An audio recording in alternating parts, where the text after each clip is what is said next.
At this point, it's gonna be one and maybe two marriages top.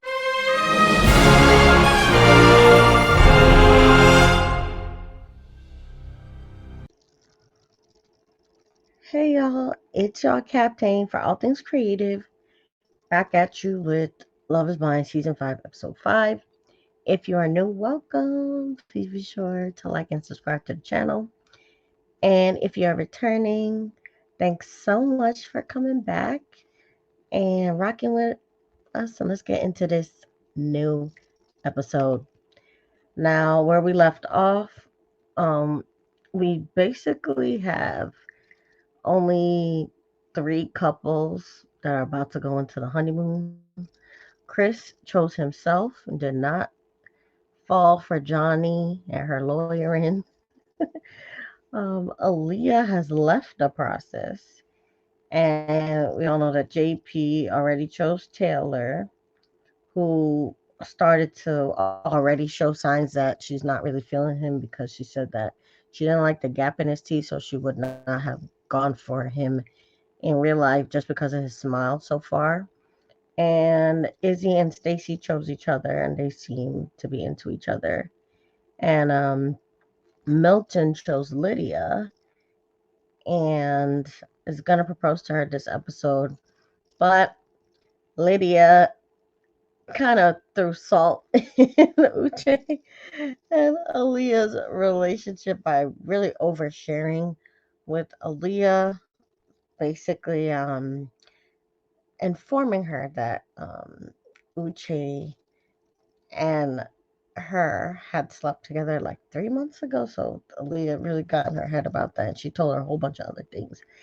And she has left the process. So we start the episode with Uche reeling about the fact that Aaliyah left. And he's wondering what he was missing about the situation with Aaliyah, even though he had done a lot of damage his own self with judging her for cheating, not telling her himself about his relationship with Lydia so he could control the narrative a little more. And um, she definitely had reservations due to all of that, but he's saying she had no reservations when literally she had been kung fu fighting her way through all the revelations and secrets and judgments, that he had given her. But he maintains that he's really blindsided and nothing was wrong with their relationship. And he resolves to try to contact her, and a producer actually calls her on the phone and hands the phone to Uche, and Leah actually answers the phone and reveals that she had a verbal altercation with Lydia. And this is so wild. Again, they have not left the pods yet. And basically, she says that she asked Lydia if she wanted Uche, and basically said, well, if she wanted him, she could maybe have him. And apparently Lydia told her F you, and they was cursing at each other. And she told Leah how she didn't want Uche. And Aaliyah also said that she had felt smothered by Lydia because Lydia was all up in her face trying to be her friend. And they get to this point in the pause where they're fighting and they're cursing each other out. So it was too much for Aaliyah, and she left the process. So then Lydia and Uche start to get to arguing themselves over this revelation. And Uche gets to yelling at Aaliyah and judging her again, saying, "You're letting some girl come between us." And poor Aaliyah, she basically said that she left to protect herself. And she asked Uche if maybe Lydia had seen an email about him considering to do Love is Blind when they had relations together 3 months ago when she was over at his house with her. Maybe she looked at his phone or, looked on his computer, because I believe that Aaliyah is feeling like Lydia followed Uche there on purpose. And Uche gets to yell at Aaliyah again, saying that that don't matter because all she has to do is spend one day with this girl and he was going to marry her. But now he knows he chose the wrong person. This is what he always feared. And he again just starts showing that angry bird side. So I'm glad Aaliyah chose to, exit from this process because it's too much drama. For someone that's supposed to be her future spouse, there should be a lot of trust. He should have told her all these things so that Lydia wouldn't have had nothing to blindside her with. And the fact that he's blaming her for the whole thing falling apart, and he was so mean, he hung up the phone talking about he don't want to talk to her again, he don't want to see her again. I think Aaliyah totally 100% made the right choice. Good job, girl. Follow your spirit. When y'all spirit tells you something, you gotta listen. And when the grace lifts from a situation, and God tells you to go, like when God said go, go, And Aaliyah did just that. So next, we see Milton and Lydia there on the bottom there. They both blushing and liking each other. Um, at least in the pause, but they're about to see each other in real life. And Milton claims that he got a haircut and trimmed his mustache for the meetup. I could believe that he trimmed his mustache, but his hairline told me that it was a lie that he got a haircut. I feel like maybe one of his friends might have maybe trimmed some split ends or something, or maybe he trimmed some split, but he did not get a proper haircut to me. Um, but he's doing his best. He has a suit on. He's very tall, and he sees Lydia, and Lydia sees him for the first time. They run to each other, and he's actually strong enough to pick her up, which I was actually like giving him points for. And she marveled at his height. He said she was pretty. She said he was handsome. They kissed.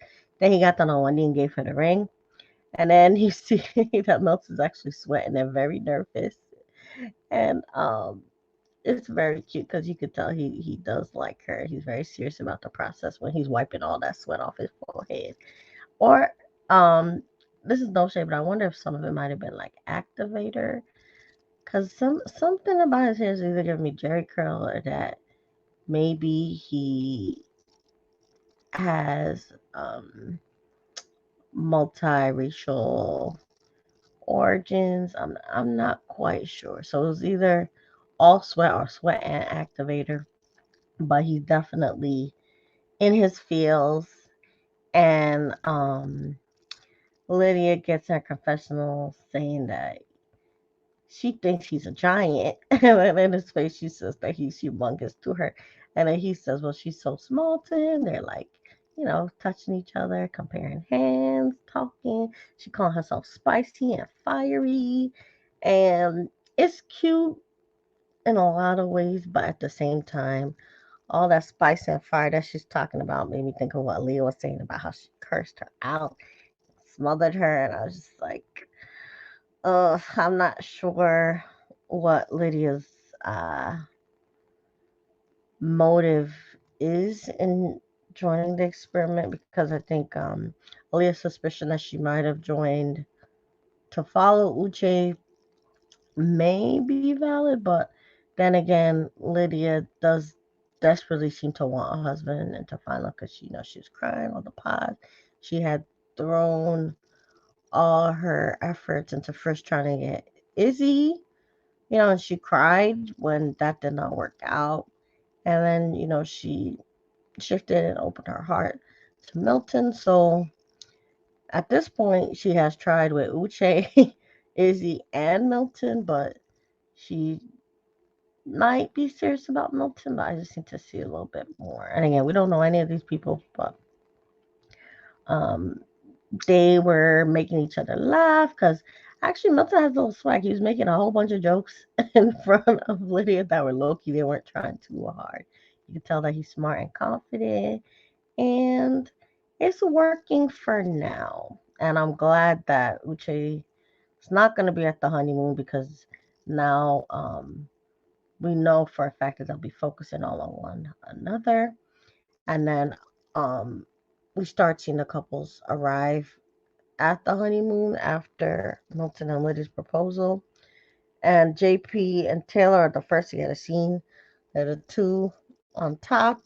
And as you can see from the picture, Taylor already seems confused about their relationship, regretting her choice, and JP seems in it to win it at first. So when they get to the honeymoon, they're talking about maybe getting into a hot tub, but I really wouldn't recommend it as a travel tip. There's a lot of things that stay inside these tubs, communicable diseases, so unless you got Clorox wipes and, a lot of courage, I wouldn't mess with a hot tub.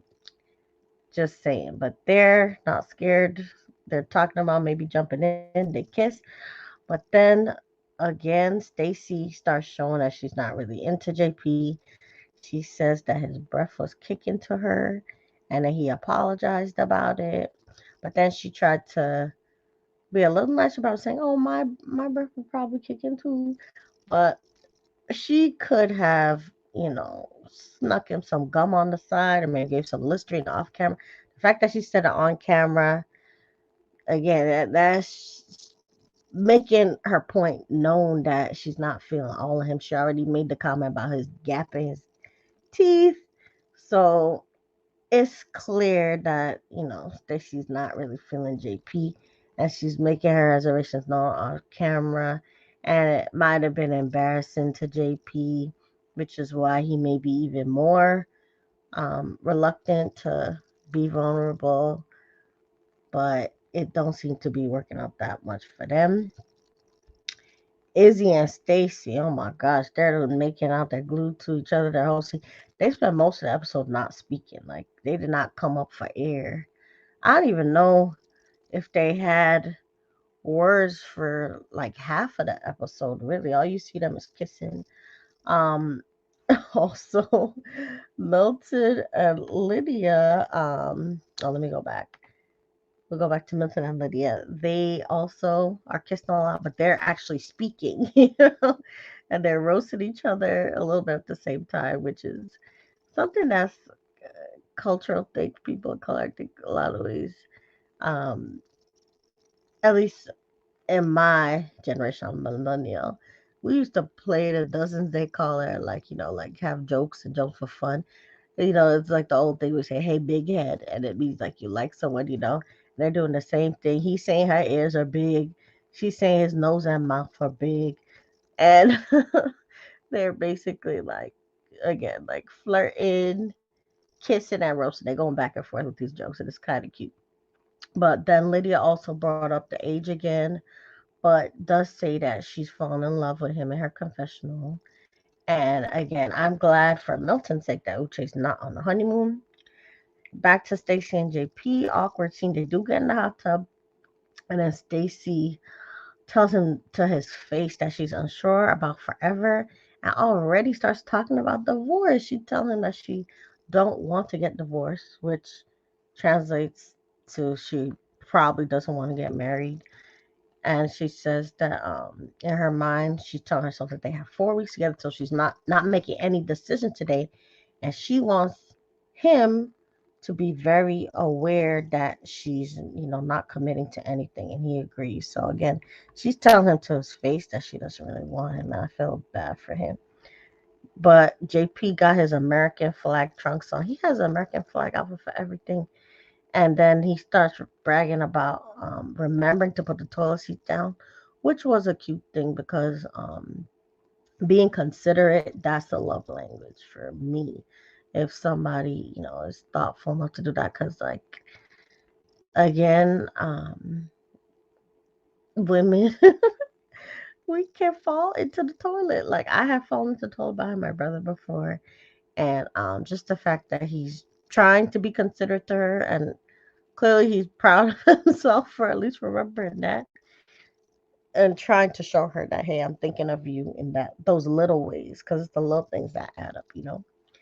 Um, Izzy and Stacy, we finally get a scene of them speaking after like 3 or 4 scenes of them just like glued to each other, not even coming up for air. And they're cackling at the morning after. Um, and this is after 2 scenes of Milton and Lydia in the shower, and Stacy and Izzy talk after another awkward scene with JP and Taylor as well. And Milton and Lydia making more jokes. So when they unglue from one another to speak, Stacy admits that Izzy, um, I guess, is a pleasant surprise in the bedroom because, in the words of Beyonce, he has a big ego. If you catch my drift. And she admits that she took a big dump and potentially broke their toilet, which is also a good sign that they're past the awkward phase, of hiding bathroom behavior from one another. Because a lot of people when they're first dating, they don't even want to use the bathroom. I've heard people like literally go to like the guest bathroom in the hotel, not be like using the bathroom in the hotel room just because they don't want people to even hear them, taking a dump. But again, they already have that level of comfort with each other. They're joking about it.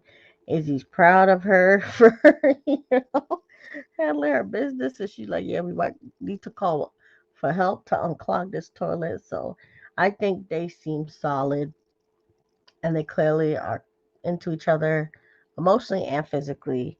Um, when it comes to JP and Taylor, though, they wake up and these two they have coffee together. They don't stay in the bed long. And JP has her hot coffee in that metal wine glass, and she's like, "Ooh, this is how I gotta put it down."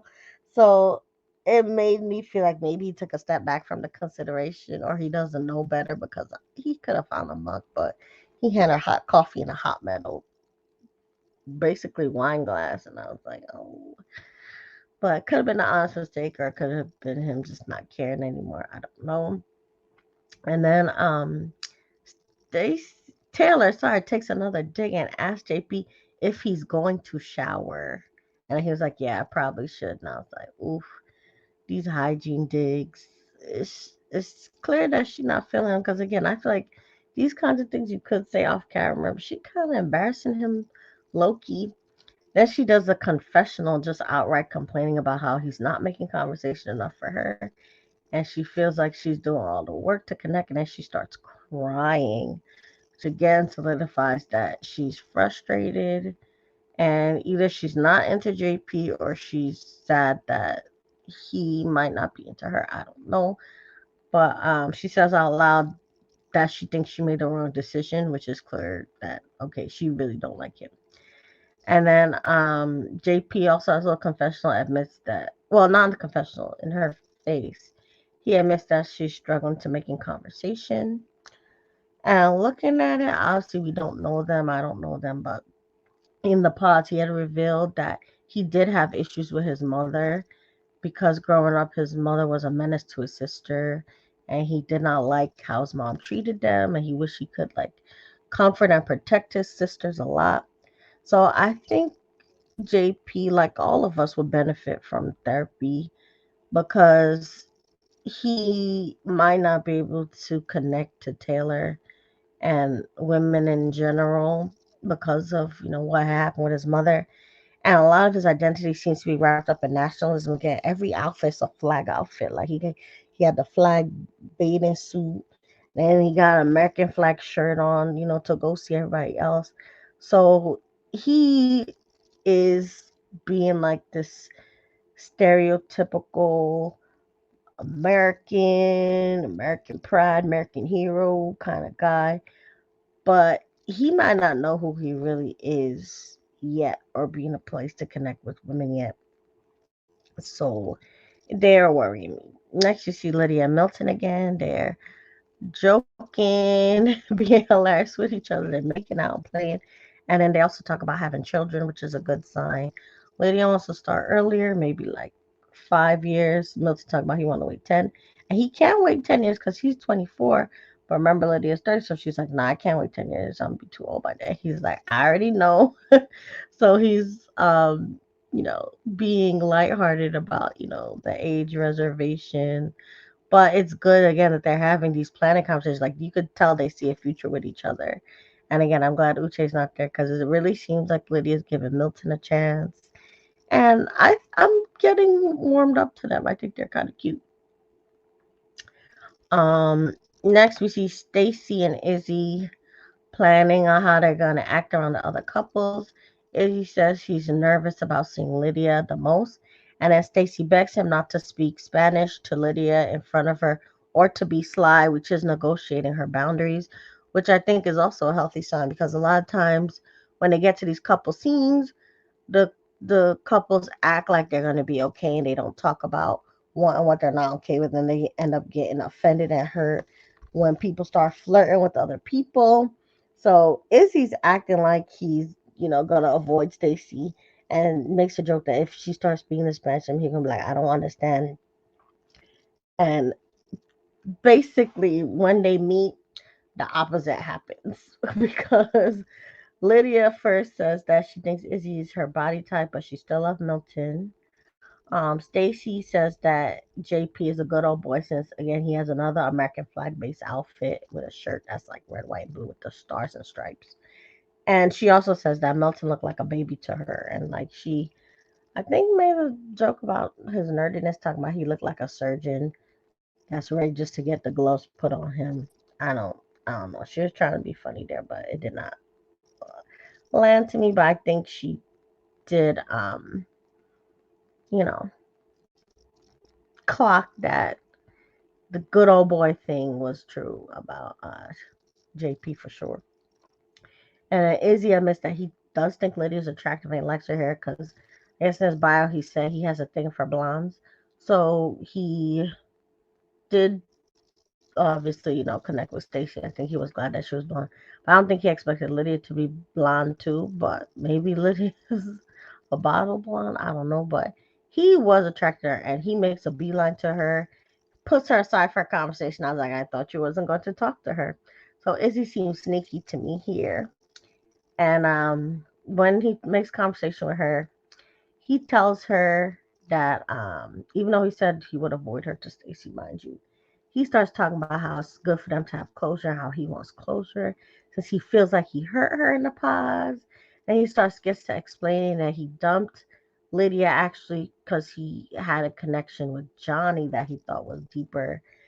And he starts explaining how well she had been married and he had been engaged, so he thought they had in common. But then um, he thought that they were similar. But then he tells Lydia things that he did like about her, and then starts talking about how Stacey eclipsed everyone, and Izzy basically lies. It says that he did have a connection with her though, and I was like, bruh, every time she came in the pods, at least the way the editors made it seem like he was rolling his eyes and changing the subject, she would be like, oh, I'm dreaming about you. And he's like, have you made other connections yet? And he dumped her so fast.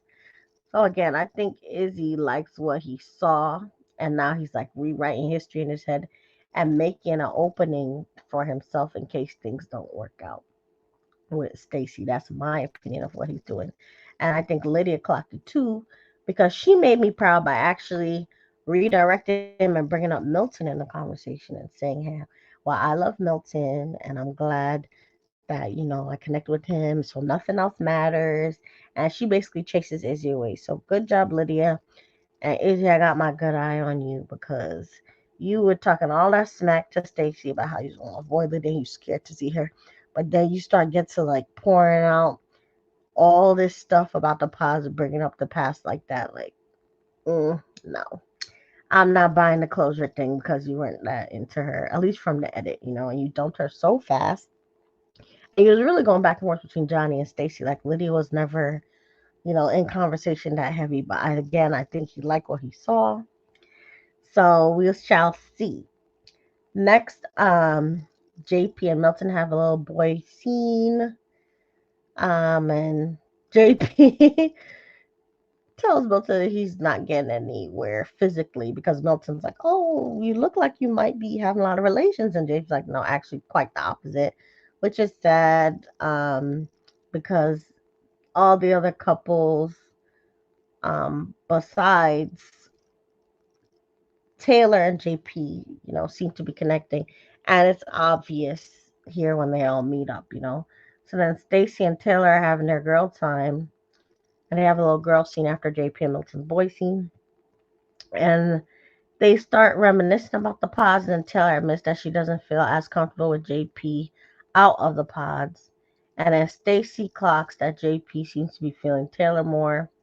Taylor admits that she thinks she made a mistake choosing JP, but then Stacy, she did a good solid to Taylor by giving her the advice that hey, if she wants to work it out, she needs to step up her game because Stacy sees that Taylor's given up.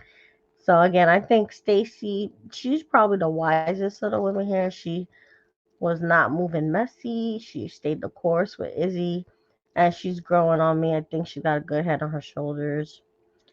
JP and Taylor then have an awkward scene at the bar while the other two couples are playing and making out in the water. JP admits in a confessional that they're having a rough patch and he does not know what to do to fix it.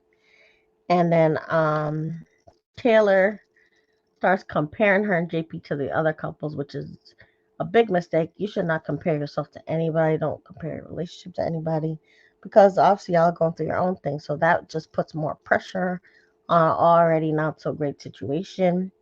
So that comparing thing is something that I would advise against if I were to talk to them. But they need to move at their own pace. And they both admit that even conversations are hard with them and should it be this hard? And they just start to question him. And then JP ends the scene and episode by saying that he just doesn't want to lose Taylor. And with them too, I keep getting Barbie and Ken vibe from a Barbie movie so much because JP is totally like Ken in the movie. He's preoccupied with getting the girl, getting Taylor, and he's just like this one dimensional kind of stereotypical American man with his American flag shirts and all this stuff, but he's not showing who he is. And he's just desperate to be around Taylor without even finding out who she really is and asking questions about her life and getting vulnerable about his thoughts and feelings. So I just really think that JP needs to realize that he is Kenough. He needs to stop chasing after Taylor and get therapy and help to figure out who he is first. Beyond the flags, beyond, his silent man image that he's trying to portray. He's got to talk and he's not doing that. I don't think he's able to right now. He might not have the tools to even fully unpack what he's been through with his mother and his family. And it could be a wall there with, women and getting to connect with women because of it. So it's very, very important for JP to realize that he can be enough with help and they need to not compare their relationship with the others. And we'll see how it unfolds because that's the end of the episode. So please like and subscribe. And remember, you are the master of your fate, the captain of your soul. Thanks for watching. Bye.